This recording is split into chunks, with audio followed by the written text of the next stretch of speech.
ગુજરાતી બાળ વાર્તાઓ. ઘણા સમય પહેલાંની વાત છે. એક જંગલમાં એક દિવસ અજબ ઘટના બની. સવારના સૂરજ સાથે જ જંગલના પ્રાણીઓ પાણી પીવા તળાવ પાસે ભેગા થયા હતા.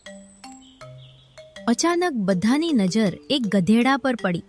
દૂરથી મોનું ગધેડો બધા પ્રાણી અને પંખીઓ પાસે આવી રહ્યો હતો. પણ એ સામાન્ય ગધેડો નહોતો.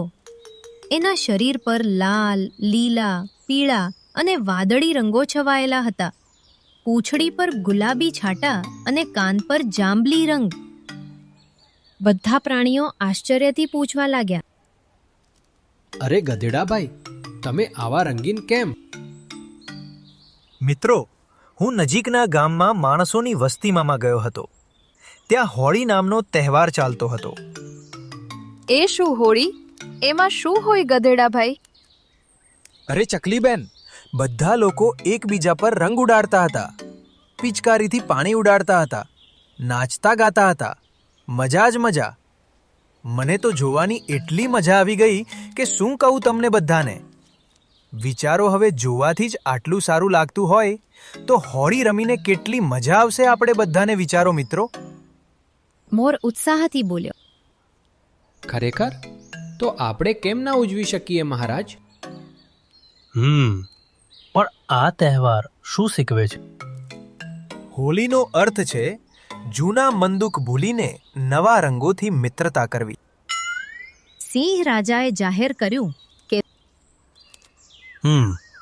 જો આ તહેવાર મિત્રતા માટે છે તો આપણે જરૂર ઉજવશું.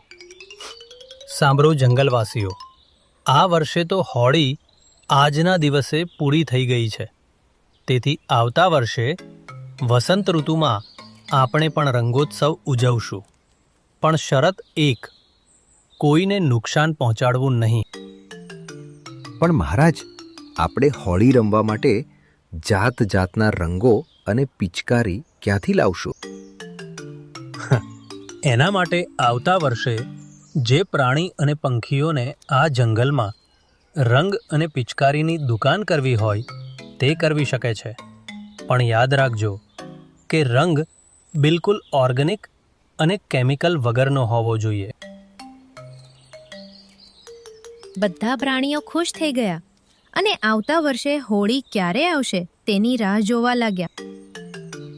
એવામાં મીનુ પોપટ અને ચીનુ કાગરો હોળીના રંગો અને પિચકારીની દુકાન કરવાનું પ્લાનિંગ કરી રહ્યા હતા. આવી રીતે એક વર્ષ પસાર થયું.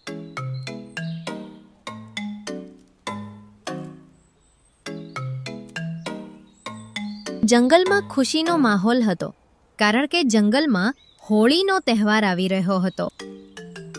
અને મીનુ પોપટે અને ચીનુ કાગડાએ પોતાની દુકાનને સરસ રીતે સજાવી રાખી હતી. તેના જંગલમાં હોળી ચાલી રહી હતી.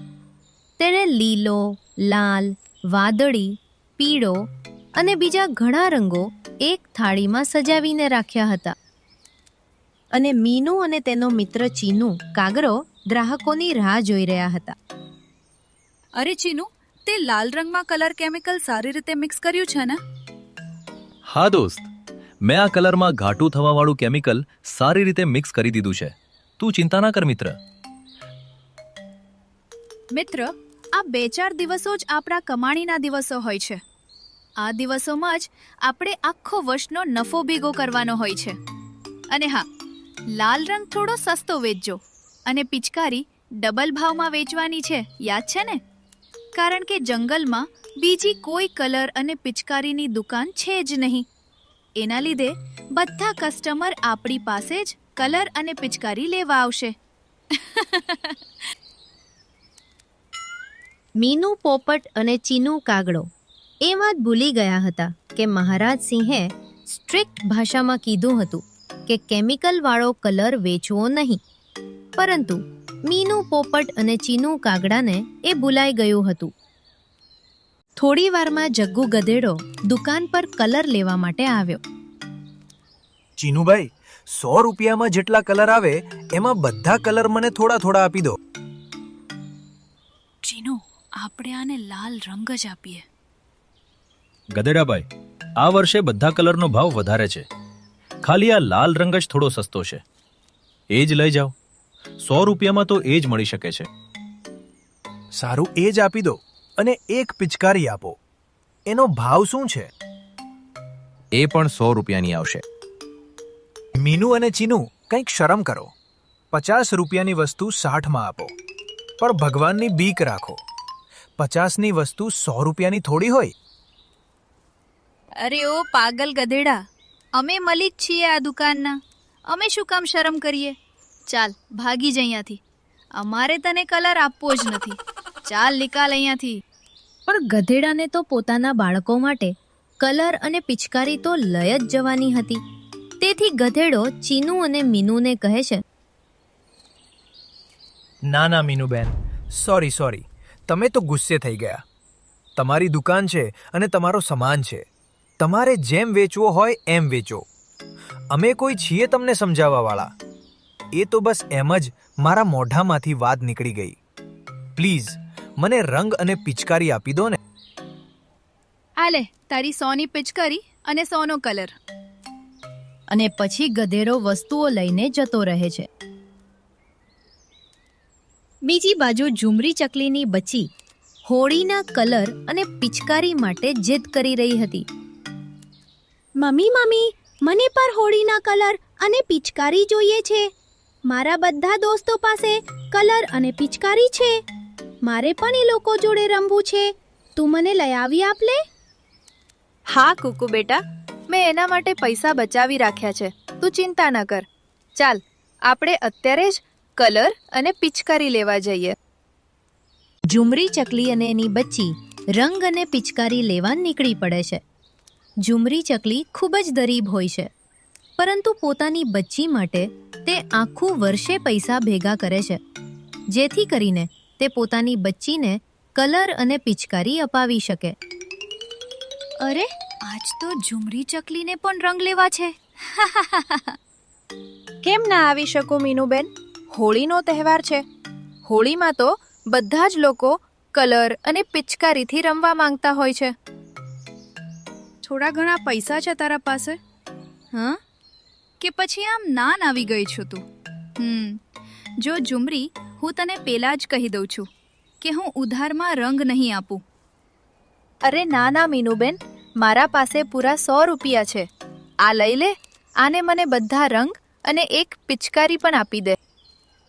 ઝુમરી ચકલી એવું બોલી જ રહી હતી કે ત્યારે ગધેડો શિયાળને જોડે લઈને આવે છે. અરે ઓ નાટકબાજો, તમે બંને આ રંગમાં શું ભેળવ્યું છે? મારી બચ્ચીના હાથ સોજી ગયા તારા રંગના લીધે, અને પિચકારી પણ ખરાબ નીકળી. એમાંથી પાણી જ બહાર નથી આવી રહ્યું. અરે તો પાગલ થઈ ગયો છે કે શું? ફરીવાર આવી ગયો અહીંયા.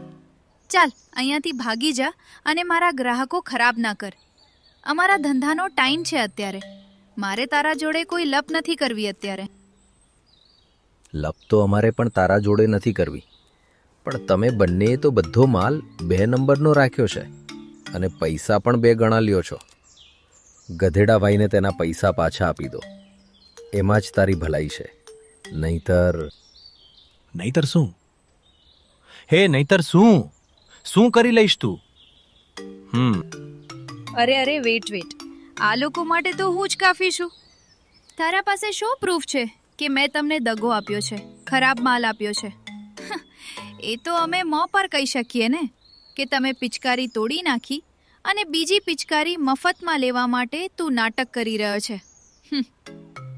ચકલીબેન, આ બંને ખરાબ કલર અને પિચકારી વેચી રહ્યા છે. તું અને પાસેથી કંઈ પણ ના લઈશ, અને હું પણ આખા જંગલમાં બધાને કહી દઉં છું કે અને પાસેથી કોઈ રંગ ના લઈ. કુકુ બેટા, હું તને બાજુના જંગલમાંથી રંગ અને પિચકારી લઈ આવી આપીશ. ઓકે બેટા? હવે તમે બંને અહીં બેસીને માખી મારજો. કોઈ તમારા પાસે કલર અને પિચકારી લેવા નહીં આવે, કારણ કે આજથી મેં પણ આ જંગલમાં હોળીના સામાનની દુકાન ખોલી છે. આ તો બહુ સારી વાત છે.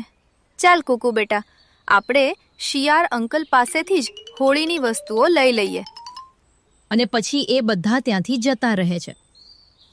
આલે ઝુમરીબેન, ₹50 બધા રંગ અને પિચકારી પણ. Thank you Shiyal uncle. અરે વાહ વાહ વાહ, આજ પહેલી વાર હું હોળી રમીશ.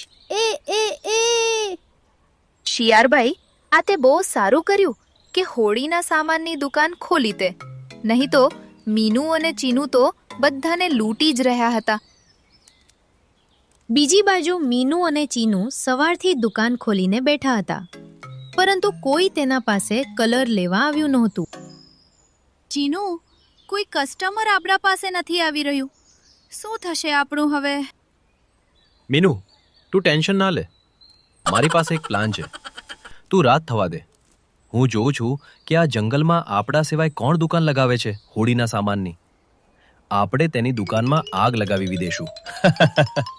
આ બધું શિયાળનો મિત્ર મોર દૂરથી સાંભળી રહ્યો હતો.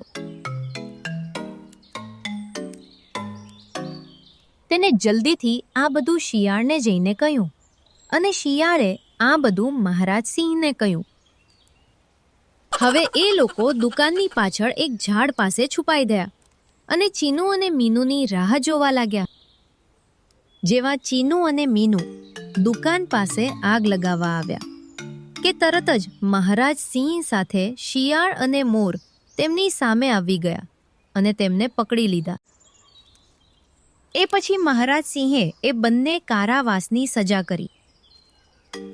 પછી જંગલમાં બધા પ્રાણીઓ અને પંખીઓએ મજાથી હોળી રમી.